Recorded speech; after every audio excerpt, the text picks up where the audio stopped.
Olá, amigo do canal Medicina Integrada, bem-vindo a mais um vídeo. Vamos iniciar nossa videoaula número 8, Fisiologia Humana, Excitação e Contração do Músculo Liso, tá ok? Já vimos anterior a contração do músculo esquelético nas outras aulas. Se você não viu, tá no card, você pode acessar. E a gente vai ver hoje aqui a contração, tudo sobre o músculo liso e quais são seus tipos, tá? Muitos dos mesmos princípios de contração se aplicam ao liso e ao esquelético. O importante é que a mesma força de atração entre os filamentos de miosina e actina causam a contração tanto no liso quanto no esquelético, porém, o arranjo físico interno das fibras musculares lisa é diferente, como aqui está ocorrendo a contração, ok? Tipos de músculo liso. Cada órgão se distingue dos demais, na maioria dos órgãos, por vários aspectos. Quais são eles? As dimensões físicas, organização dos feixes ou folhetos, como eles estão organizados, né? A resposta diferentes dos tipos de estímulo, características da inervação, a função, sendo divididos em dois grupos, tá? Então nós temos o músculo liso multiunitário e o unitário ou de unidade única, tá? Multiunitário, composto por fibras musculares separadas. Cada fibra opera independentemente das outras e com frequência é inervada por um só determinado nervo. Ok. As superfícies externas dessas fibras são recobertas por fina camada de substância semelhante à da membrana basal, uma mistura de colágeno e glicoproteínas que isola as fibras uma das outras. O exemplo é o músculo ciliar dos olhos, o músculo das íris dos olhos e o músculo piloeretor, tá? Vamos falar do unitário. O músculo liso sensicial ou visceral. A palavra unitário não significa fibras musculares isoladas. Significa massa de centenas de milhares de fibras lisas que se contraem ao mesmo tempo, como uma só unidade. Dispostas em folhetos ou feixes, suas membranas celulares são aderidas entre si, entre múltiplos pontos, de forma que a força gerada pode ser transmitida a seguinte. São ligadas por muitas junções comunicantes, pelas quais os íons podem fluir livremente. Os potenciais de ação podem passar de uma fibra para a seguinte e fazer que se contraia em conjunto.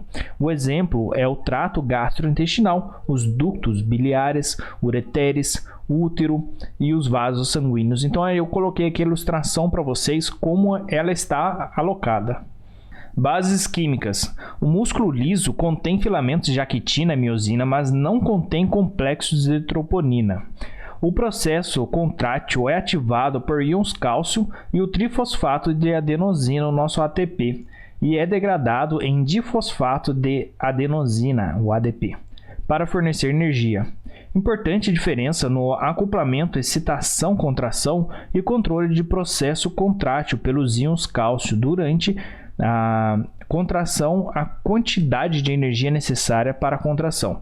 Lentidão para o início da contração e do relaxamento. O músculo liso começa a contrair de 50 a 100 milissegundos depois de excitado. Alcança a contração plena em 1 a 2 segundos, com tempo de contração de 1 a 3 segundos, cerca de 30 vezes mais prolongado que o esquelético. A força máxima da contração geralmente é maior no liso do que no esquelético, sendo 4 a 6 kg por centímetro quadrado de área transversa no músculo liso, em comparação com 3 a 4 kg do esquelético. Estresse e relaxamento. O unitário visceral tem capacidade de restabelecer sua forma original segundos a minutos depois de ter sido alongado ou encurtado. Trava ou cremalheira. Isso é muito legal a gente ter noção. É a manutenção prolongada da contração uma vez contraído completamente. A quantidade de excitação pode ser usualmente reduzida a bem menos que o nível inicial e ainda assim o músculo mantém sua forma de contração, sendo necessário para manter a contração 1 a 300 da energia do músculo esquelético. Combinação dos íons cálcio com a calmodulina. tá? Servem para ativar a miosina quinase e a fosforilação da cabeça da miosina. A calmodulina faz ativação pelas pontes cruzadas. Os íons cálcio se ligam à calmodulina. O complexo calmodulina-cálcio se une à miosina e ativa a miosina quinase, enzima fosfolativa. Uma cabeça da miosina chamada cadeia reguladora é fosforilada em resposta à miosina quinase. Então ocorre todo esse processo para a combinação do cálcio. Junções neuromuscular. Isso é importante a gente ter noção. Depois vamos fazer uma série de fisiologia esportiva e tudo isso que a gente está vendo aqui, a gente tem que ter noção e já saber, ter anotado, já ter estudado para a gente poder entender lá na frente. As fibras nervosas autônomas que inervam um músculo liso geralmente se ramificam difusamente na extremidade superior do folheto de fibra muscular. Ocorre diferente que a placa motora, ou seja, são múltiplas varicosidades. As vesículas das terminações das fibras nervosas autônomas contêm acetilcolina em algumas fibras e norepinefrina. Junções de contato proporcionam rapidez na contração. Substâncias transmissoras excitatórias e inibitórias secretadas na junção neuromuscular são a acetilcolina e a norepinefrina. Quando a acetilcolina excita uma fibra muscular, a norepinefrina a inibe. Ao contrário, quando a acetilcolina inibe uma fibra, a norepinefrina usualmente a excita. Então, nós temos a norepinefrina e a acetilcolina. Então, uma faz um trabalho e a outra faz o trabalho contrário e assim vice-versa. Potencial de ação do músculo liso. Normal em repouso é cerca de menos 50 a menos 60 mV, que é cerca de 30 mV menos negativo que o esquelético. O potencial de ação do músculo unitário, tal como o visceral, ocorre de duas formas, tá? Potenciais em ponta e platô. Em ponta dura de 10 a 50 milissegundos, estimulação elétrica, hormonais, substâncias transmissoras, estiramento ou geração espontânea. E o platô, repolarização retardada até 1 segundo e contração prolongada. Então nós temos os dois exemplos aqui, o platô e também a de ponta.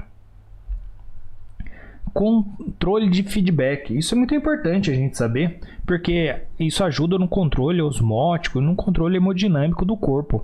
A falta de oxigênio nos tecidos locais causa relaxamento do músculo liso e, portanto, vasodilatação. O excesso de dióxido de carbono causa vasodilatação. O aumento da concentração de íons de hidrogênio provoca vasodilatação. Adenosina, ácido lático, o aumento de íons potássio, diminuição de íons cálcio e aumento da temperatura corporal causam vasodilatação. Então isso é legal porque quando a gente for tão bem ver fisiologia esportiva, a gente tem que ter noção do consumo de alimentos, de íons e também de temperatura corporal para a gente saber como preparar, por exemplo, um atleta. Papel do retículo sarcoplasmático. São poucos desenvolvidos, chamados de cavéolas. Quando o potencial de ação chega a elas, liberam íons cálcio de túbulo sarcoplasmático, ou seja, quando o impulso elétrico passa por ela, elas liberam esses íons. Curta e compartilhe nossos vídeos, dá muito trabalho realmente fazê-los. Espero que vocês estejam gostando. Vi que tem gente já utilizando as aulas, copiando. Manda o seu vídeo no nosso Instagram que a gente vai postar e vai marcar vocês lá. Tá ok? Muito obrigado e até a próxima aula.